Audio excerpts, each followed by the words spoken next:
Assalamualaikum warahmatullahi wabarakatuh. Waalaikumsalam. Selamat datang di Darul Quran Channel. Jadi ini adalah acara pertama di Darul Quran Channel, kita namakan dengan Ruang Makrifat. Nah, jadi di sini nanti kita akan mendatangkan beberapa narasumber. Jadi tema pada malam hari ini adalah tentang seputar pesantren. Jadi ini nanti narasumbernya sudah santri tulen lah. Ya Mas Bahri. Pondoknya sudah lama. Ya, pondoknya sudah lama. Ini pada malam hari ini kostumnya pas sekali. Ini saya putih kan, berarti malaikat. Kali ini kita hitam, saya malaikat pencabut nyawa. Iya. Nanti kita bahas apa aja, Pak? Ya, nanti tanya-tanya tentang narasumbernya itu nyantri di mana, terus bagaimana nanti dia dulu itu sejarahnya di pondok bagaimana, karena ini kita besok akan dilihat oleh santri-santri banyak. Jadi mungkin ada banyak sekali pelajaran yang bisa diambil. Kalau kata Bung Karno kan jas merah jangan sekali-kali melupakan sejarah. Jadi nanti akan banyak sekali pelajaran yang akan diambil oleh narasumber kita.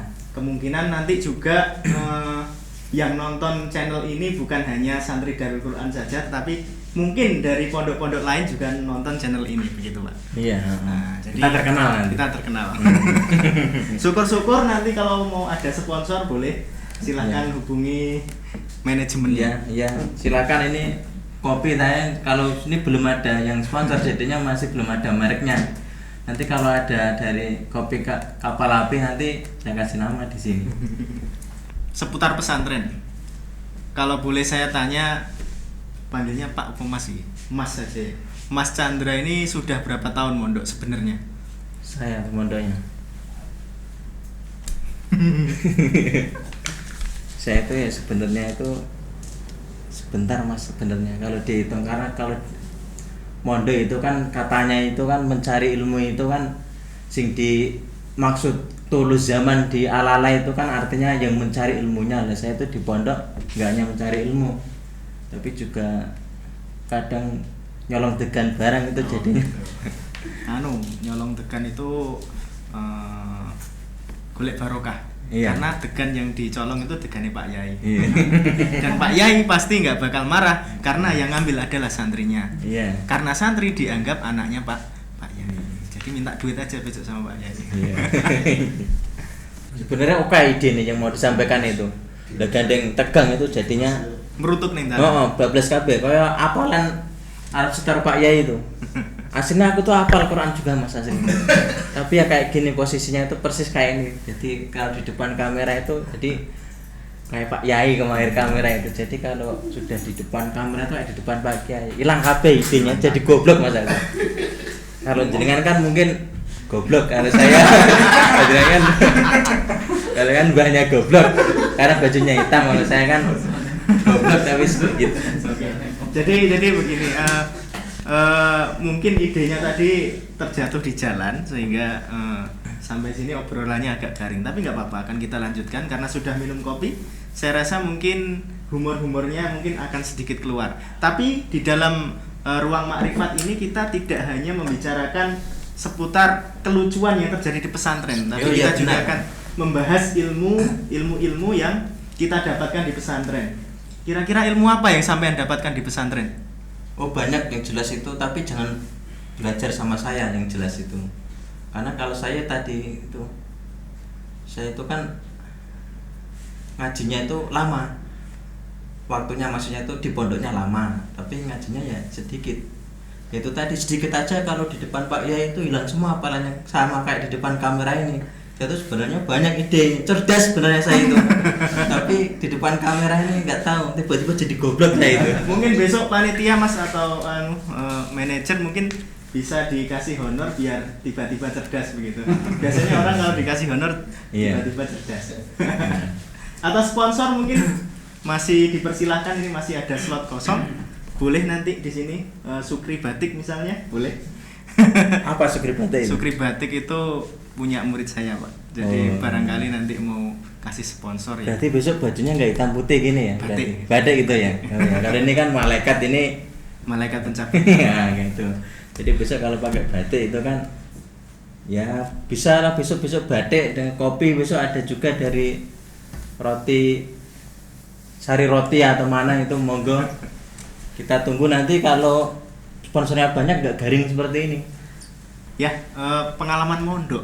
Sampean mondok hanya di satu pondok atau sampean mondok di beberapa pondok-pondok? Mungkin sampean di pondok ini dikeluarkan oleh pengurus karena sampean mencuri tegan, terus sampean pindah pondok lagi atau bagaimana? Pengalaman selama mondok itu sampean mondoknya di satu pondok atau pindah-pindah Kalau pondok? pengalaman mondok itu saya gandeng santri hebat mas saya itu. Saya itu kan mondoknya itu di mana-mana mas. Ya di Darul Quran, kadang di rumah sakit itu RSUD itu saya juga mondok itu. Oh iya iya. Jadi kalau masalah mondok itu saya pengalamannya banyak ya. Kalau Mas Bari sendiri? Saya Ya. ya saya mondok ya. Ini ngomongin mondok.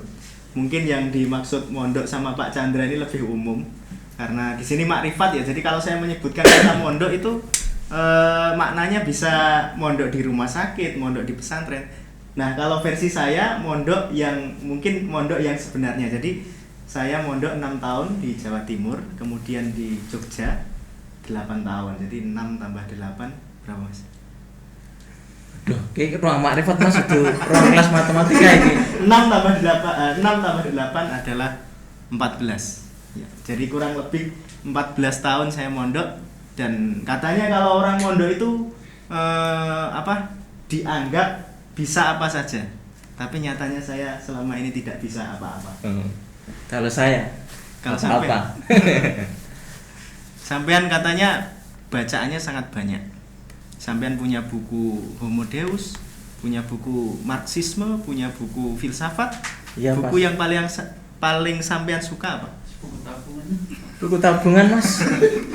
Jadi Iya. sampean juga punya cicilan di bank juga ternyata. Oh, nggak salah.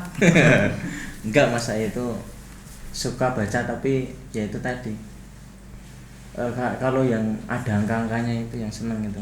Oke. Kalau buku-buku itu ya punya banyak, tapi ya kadang nggak dibaca juga. Oke, daripada kita pusing-pusing, lebih baik kita panggilkan narasumber kita pada malam hari ini. Siapa, Pak? Pak Anwarudin. Monggo Pak Anwarudin, ini adalah. Ya, selamat malam Pak An. Selamat malam Mas Chandra. Ini Pak Anwarudin atau panggilannya Pak An. Ini termasuk santri lama di Darul Quran ini. Jadi mungkin nanti ada beberapa pertanyaan yang nanti bisa dijawab oleh Pak An. Nanti akan menjadi pelajaran bagi saya, panjenengan Mas Bari, atau bahkan bagi semuanya. Ternuan Mas. Pak An ini mulai tahun berapa Pak mondok di Darul Quran? Saya masuk di pondok pesantren ini dari Quran Malaysia tahun 2003. Tahun 2003 ya. 2003 pada saat itu usia pondok pesantren memasuki usia keempat, karena pondok pesantren ini berdiri tahun 1999 Masehi. Jadi saya masuk di 2003 itu tahun keempat. Jadi bukan termasuk santri awal, tapi ya masih tergolong di 5 tahun pertama lah, begitu kira-kira. Masih balita. Masih balita, betul. Kalau sekolah formalnya di mana itu Pak An dulu? Saya ketika pertama masuk di pondok pesantren ini kebetulan pada saat itu belum ada lembaga pendidikan formalnya Ya. di pondok pesantren ini, sehingga pada saat itu saya sekolahnya di Madrasah Aliyah Negeri di Man itu ya, di Man Wonosari. Man Wonosari, kalau sekarang Man 1 GK gitu. Ya. Yang intinya bukan di lembaga yayasan pondok pesantren, tapi sekolah di luar. Itu sekitar tahun 2003. Tahun 2003. Dulu pas mondok di sini berapa santrinya itu? Pak An tuh. Pas saya awal masuk tahun 2003 itu kalau tidak salah pada saat itu santrinya masih 50 sampai 60-an. 50 sampai 50 60-an. sampai 60-an gitu. Nangis nggak Pak dulu? Saya awal mondok di sini sudah nggak nangis, Sudah nggak? karena udah usia SMA ya, udah usia ini. Mas Bari ini cerita pengalamannya sendiri. Nangis dulu kalau mondok. Jangan ditanya Pak. Karena saya mondok lulus SD saya mondok, lulus MI saya mondok. Jadi ya wajar kalau ada sedikit nangis di pondok. Iya gitu ya. Biasa. Pengalaman pertama mondok saat itu gitu ya. Ya. Kalau Bari nangisnya kenapa Mas? Kalau saya nangisnya telat kiriman biasanya. Oh, telat kiriman ya. Bukan karena kangen orang tua. Kiriman apa ya?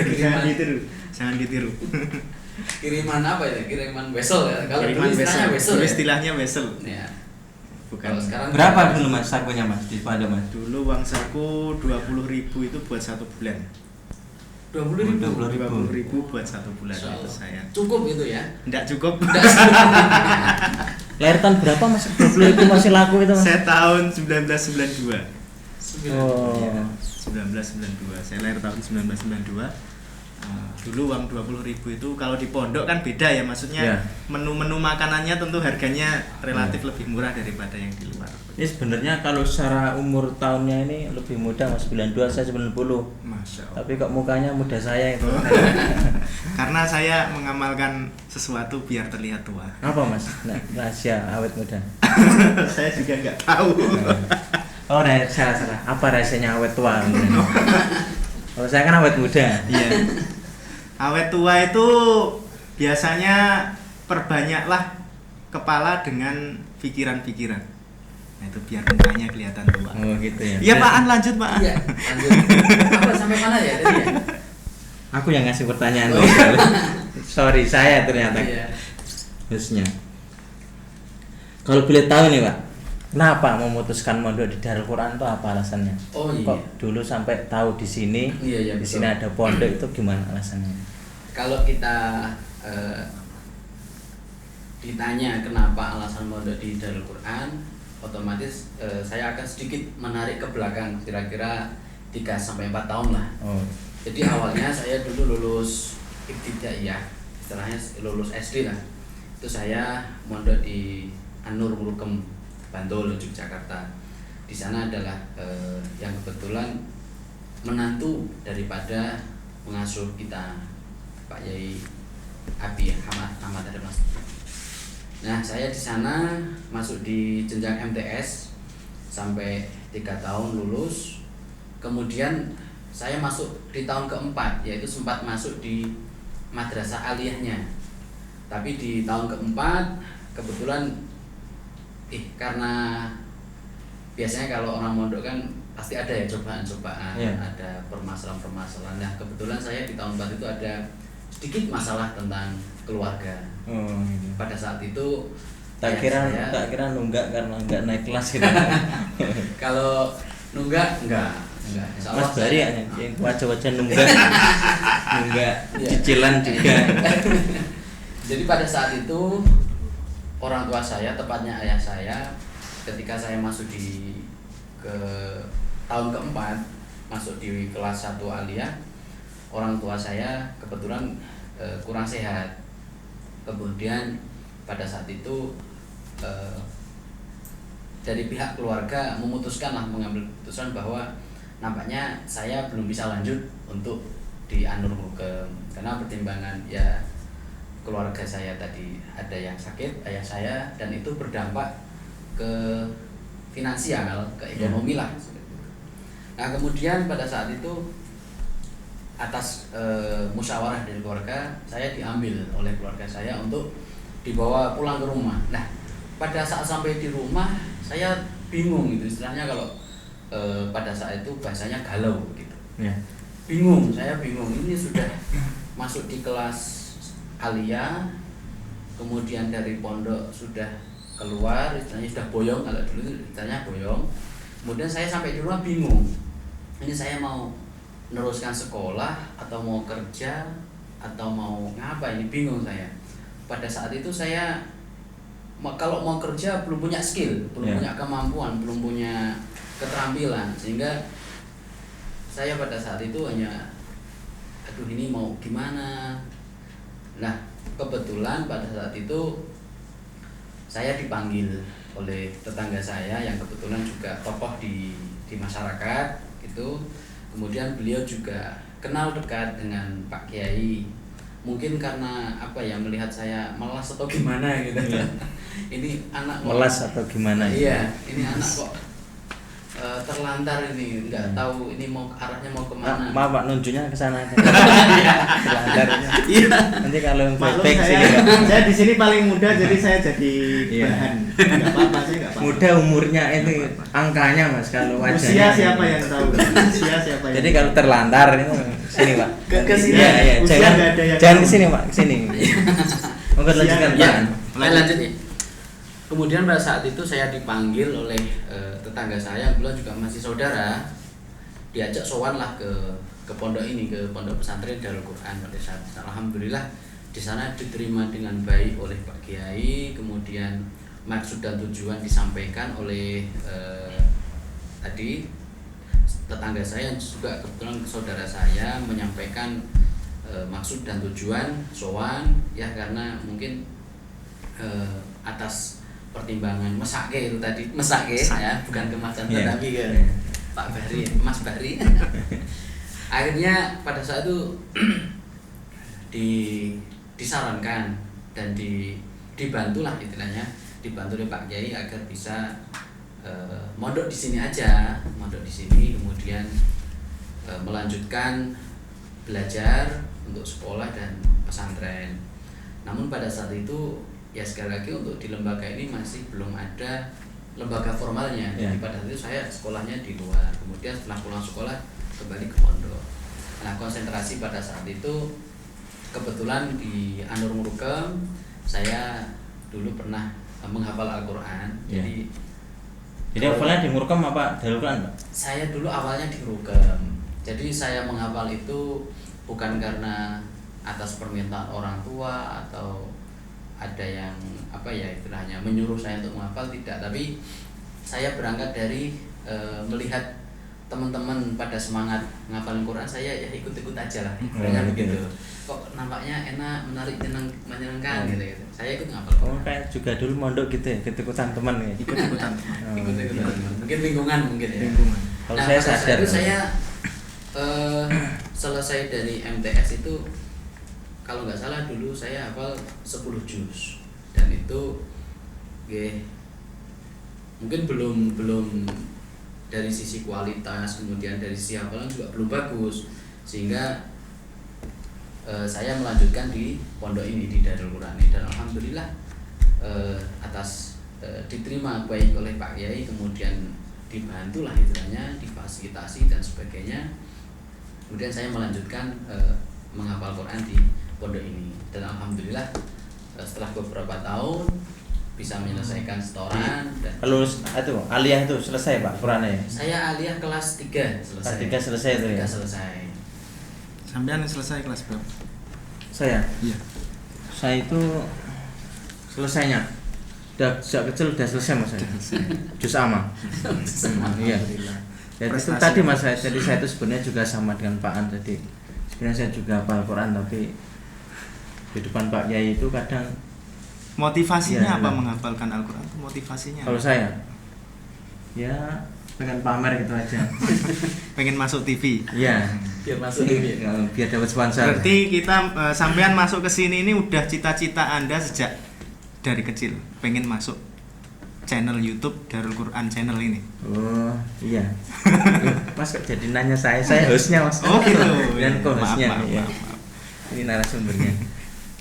Masih banyak yang perlu saya korek sebenarnya Pak. Jadi tadi sampean menjelaskan bahwa sampean ingin menghafalkan Al-Quran karena sampean tadi ikut-ikutan temennya begitu. Betul. Karena temennya terlihat keren, karena hafal Quran terus sampean Ya ikut-ikutan. sebenarnya bukan dari sisi kerennya sih. Iya. Tapi pada saat itu banyak teman-teman yang katakanlah pengen hafal Quran. Saya melihat banyak sekali sisi positifnya. Artinya Beasiswa. enggak mandiri, reguler lah. Dari setelah selesai sekolah, kemudian setelah belajar belajar mata pelajaran sekolah lah, ada waktu-waktu luang itu mereka sibuk sendiri dengan Al-Qur'annya. Mereka mojok di suatu tempat, kemudian saya lihat ngaji, kemudian menghafal, kemudian bisa setoran langsung pada Mbak Yai itu kan. Saya menjadi kok ini nampaknya bagus ini. Saya coba dulu, awalnya coba. Kita mulai dari surat-surat pendek, kemudian itu berjalan kurang lebih 1 tahun lah, surat pendek, kemudian tambah surat Yasin dan sebagainya. Nah, di tahun kedua saya masuk di program tahfidznya di Anur itu. Berarti sampean dulu dinaikkan, istilahnya nek wong Jawa tumpak kejaran. Sampean dulu dikasih kehormatan untuk menunggang kuda atau tidak, Pak? Karena katanya yang hafal 30 juz itu nanti diarak numpak jaran seperti Pangeran Diponegoro. Nggih, Saya pernah numpak kuda, tapi enggak karena hafal Quran. Saya tahu kuda apa. Apa? Komedi putar.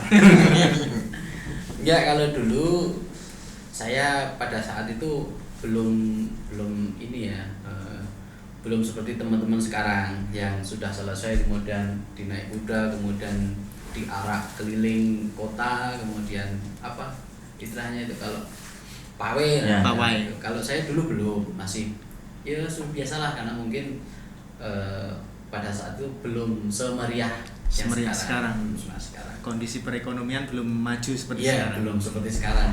Belum maju seperti Ya, sekarang. belum maju seperti Iya. sekarang. Oke, pengalaman di pondok, sampean pernah ditakzir atau enggak? Nah, mungkin sampean punya pengalaman dulu pernah suka sama santri putri atau bagaimana, terus sampean terlambat jamaah terus sampean ditakzir. Pengalaman takziran sampean selama sampean mondok itu berapa kali jenengan ditakzir itu? Iya, kalau cerita tentang pengalaman di pondok itu tentunya banyak sekali ya. Baik pengalaman yang sampai di takzir, kemudian pengalaman yang menyenangkan lah seperti itu. Kemudian pengalaman lain tentu banyak sekali yang mungkin tidak bisa kita sampaikan satu persatu. Tapi sebagai santri biasalah, tentu saya juga pernah mengalami di takzir. Ya, pada saat itu pernah dibangunkan untuk sholat subuh jamaah begitu ya. Kemudian pada saat itu namanya, kalau dulu ada seksi keamanan ya kalau Ya. dulu. Kamtip. Nah, kamtip lah seperti itu. Nah, pada saat itu petugas keliling untuk membangunkan santri-santri di kamar itu lah. Ketika dibangunkan, kebetulan ada beberapa teman saya juga tidur di kamar yang sama. Dibangunkan nggak bangun. Sebenarnya bangun tapi nggak bangun pada saat itu. Innalillahi. Jangan nunjuk sama saya, Mas. Innalillahi. Keamanan itu dia gigih dalam ini mencari santri-santri itu. Kita harus sempat itu dibangunkan nggak bangun, terus kemudian kita kunci pintu kamarnya. Sama keamanannya itu carikan air pakai ciduk itu, terus naik ke kebetulan dulu kan ada ruangnya itu, misalnya kalau sekarang itu ada seperti aula begitu lah, kemudian disekat-sekat. Nah, sekat itu bisa dinaiki. Ya. Nah, bisa dinaik lah. Dan oleh keamanan itu bawa air, kemudian naik ke sekat itu, kemudian disiram ke yang tidur termasuk saya itu. Nah, setelah itu Berarti baru kemudian bangun. nggak termasuk nakal kan, Pak, berarti? Ya, nggak tahu itu kalau itu masih tahap wajar atau enggak. Nggak termasuk Yang nakal ya, Pak. Masih wajar saya kira. Yang mengunci pintu bukan jenengan. Pada saat itu bukan, tapi ya atas persetujuan Asal bersama itu. persetujuan bersama. Berarti bersepakat untuk melawan kamtip pondok. Iya, sederhananya begitu. Sederhananya begitu. Tapi itu cerita masa lalu ya, masa-masa pada saat dulu menjadi santri. Oke. Begitu. Selain itu, Pak, Ya Masa- masih banyak sih cerita-cerita yang menarik ya, meskipun ya di luar takziran dan sebagainya. mungkin waktu jenengan mondok dulu pernah dilirik oleh santri putri enggak? Karena kalau saya lihat wajah narasumber kita ini Host apa narasumber, Mas? yang ini atau yang ini? Kalau host mohon maaf ini ya, mohon maaf. Ulatir atau peteng, mohon maaf ya.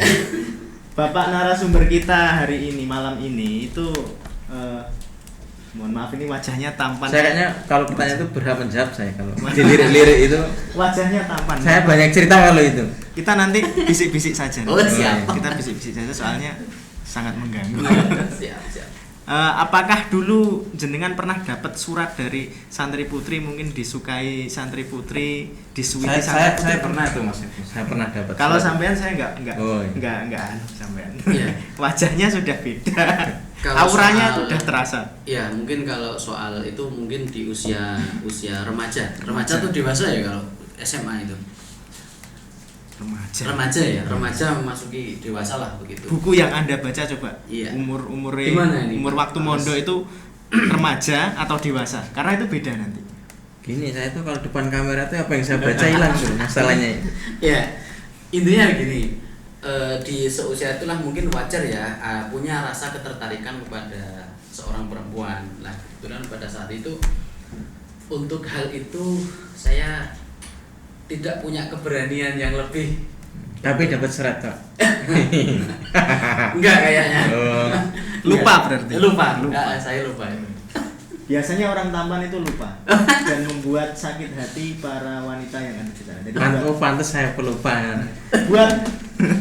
buat wanita-wanita atau buat santri putri, tolong jangan menyimpan rasa terhadap santri putra. Apalagi santri putranya seperti bapak, karena Anda akan ditinggalkan. Hati-hati. Kalau seperti Mas Chandra nggak apa-apa, karena tidak tampan. Oke, lanjut Pak, takzirannya apa aja Pak? Kalau dulu hukuman takzir zaman jenengan mungkin beda dengan zaman saya. Kalau zaman saya kan takziran ya digundul, kemudian disuruh skor jam, kemudian push up dan sebagainya. Kalau Bapak sendiri dulu takzirannya kayak apa? Ya kalau pada saat saya dulu masih nyantri juga sama, seputar ada gundul, kemudian apa ya dulu sempat pada saat itu ada ya cerita beberapa santri yang takzir itu ya suruh baca surat apa Al-Quran, kemudian suruh wiridan baca sholawat sekian kali gitu. Kemudian ada cerita menarik juga, ada beberapa yang kalau ini bukan soal takzir ya, tapi tradisi kebiasaan santri ya istilah semacam guyonan begitulah. Kalau ada anak yang ulang tahun atau kalau ada anak yang suka dijailin itu biasanya diangkat kemudian dimasukkan ke kobokan, dijegur ke kobokan. Kalau santri baru itu ya Pak? Ya kayak semacam santri baru itu dulu, tapi kalau sekarang udah beda lagi. Kalau dulu itu apa ya mental santri itu kalau semacam itu nggak menjadi masalah, nggak menjadi malah justru dengan adanya seperti itu kemudian santri menjadi semakin akrab, semakin soleh. Bahkan dulu kalau kita mengadu sama orang tua, kita semakin dipukul. Iya betul. Ketika kita ada permasalahan di pondok, kemudian mengadu ke orang tua, justru malah kita dimarahin kembali oleh orang tua karena memang ya itulah kehidupan di pesantren dengan gayanya apa ya pergaulan sesama santri itu justru malah seperti itu yang semakin menguatkan. Kepercayaan wali santri terhadap pesantren itu dulu masih sangat tinggi. Bahkan pengalaman waktu mengantarkan mondok kakak saya dulu juga pasrahnya sama Pak Yai, monggo nek anak kula ajeng digebuki kayak gitu. Saya kemudian takut mondok gara-gara takut kalau mondok digebuki gitu. Kalau mondok digebuki. Ya, begitu. Iya. Tapi mungkin untuk saat ini sekarang udah berbeda mungkin Sudah berbeda zamannya. zaman. Kalau sekarang kan sudah nggak ada lagi ya model-model hukuman dengan sifat kekerasan, kemudian hukuman yang sifatnya menyakiti atau sebagainya. Kemudian termasuk guyonannya santri itu mungkin nggak seperti yang dulu.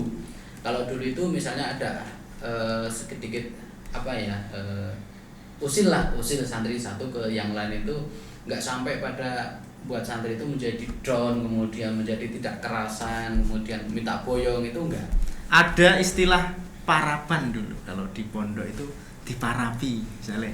Karena namanya Eko, panggilannya Dok misalnya. Dok, kodok misalnya kayak gitu. Iya. Nah, kalau zaman jenengan itu kira-kira ada nggak kayak gitu? Ada banyak sekali. Apa jangan Mbak? Parapan. Saya tuh parapannya apa ya dulu? Mungkin teman-teman yang di belakang ini yang masih ingat. Karena kalau di Khotimin. Pak Khotimin. Khotimin ya.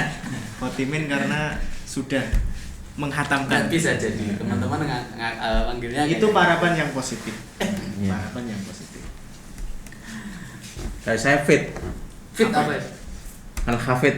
Hafid ya.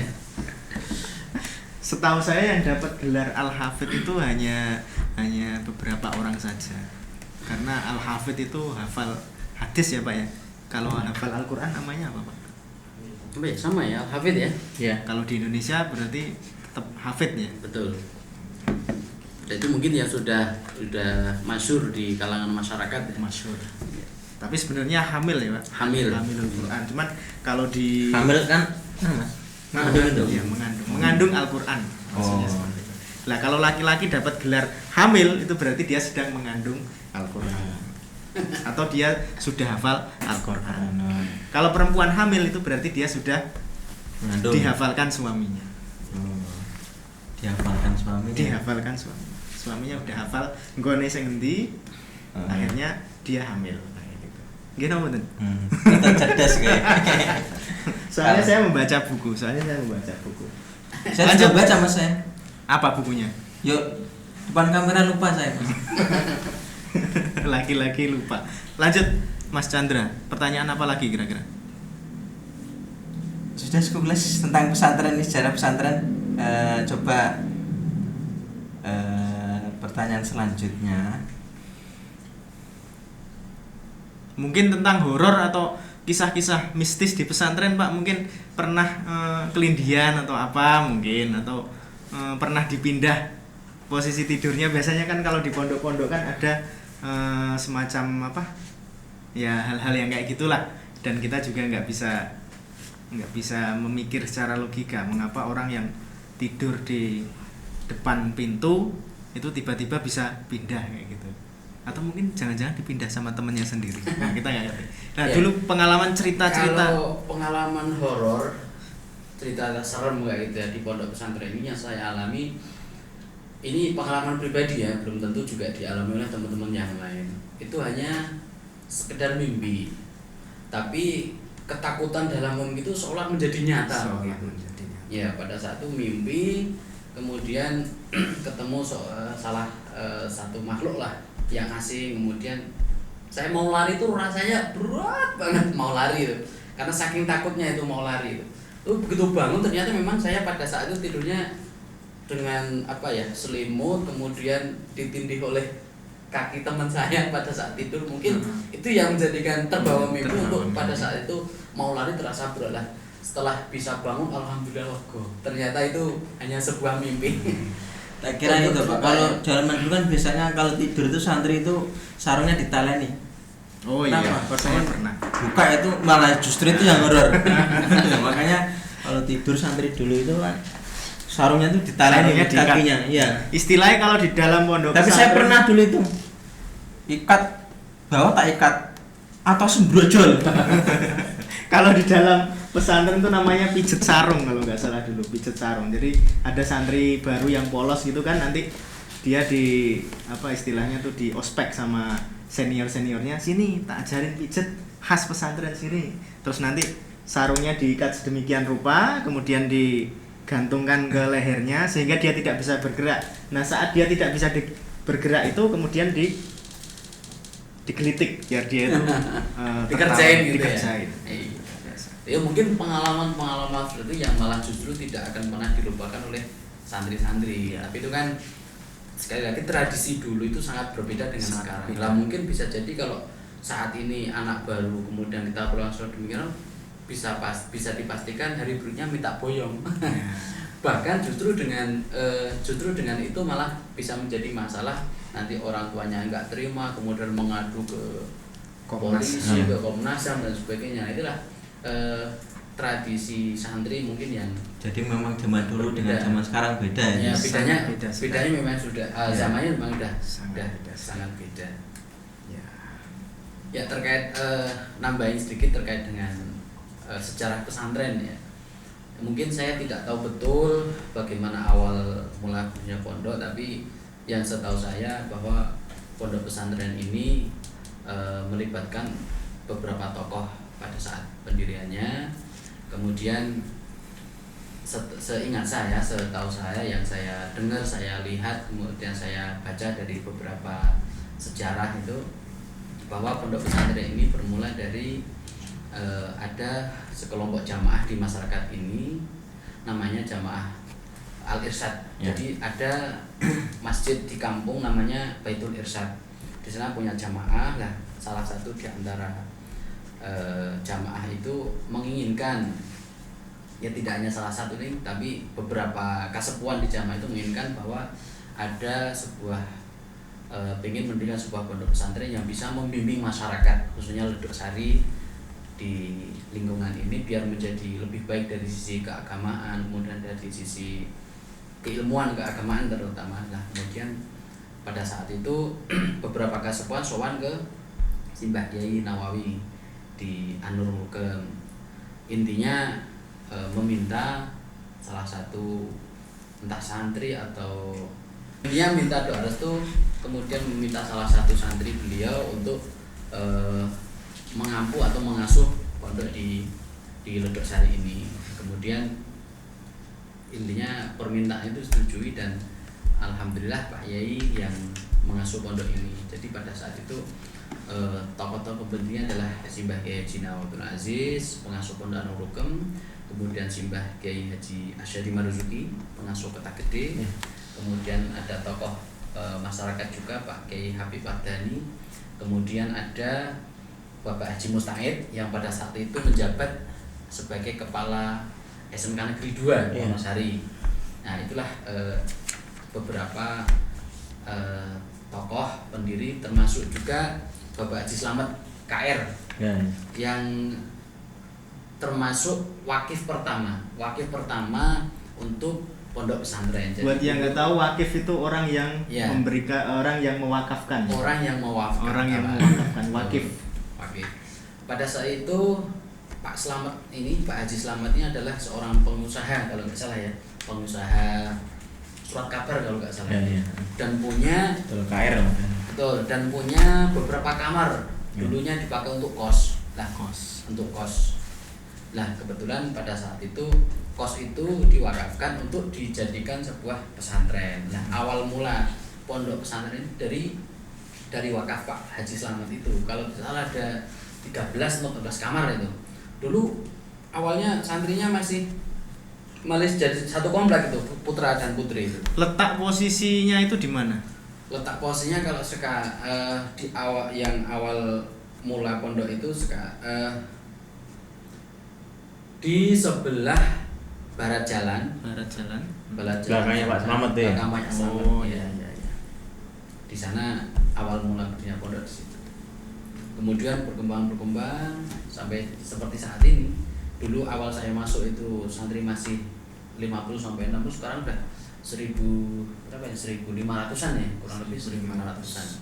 Ya, alhamdulillah, itulah sedikit gambaran. Mungkin masih teman-teman yang lain lebih tahu betul bagaimana sejarah berdirinya, mungkin nanti bisa menambah di silakan nanti ya di kolom komentar ya.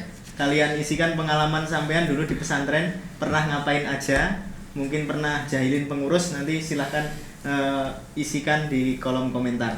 Nanti satu persatu insya Allah akan dibaca oleh Mas Chandra ataupun saya nanti, insya Allah. Ya, Mas Chandra silakan. Khusus sponsor ini tolong dilihat nanti, ini tolong dilengkapi sponsor. Ini kopi tok, ini sebenarnya nanti habis minum kopi Mas. Iya. Perut saya jadi terbuka nanti. Oh iya. Jadi kendang nanti. Kembung. Sebenarnya ini saya cuma menghormati Mas Teddy ini. Tapi sebenarnya saya minum kopi habis ini jadi terbuka ini nanti.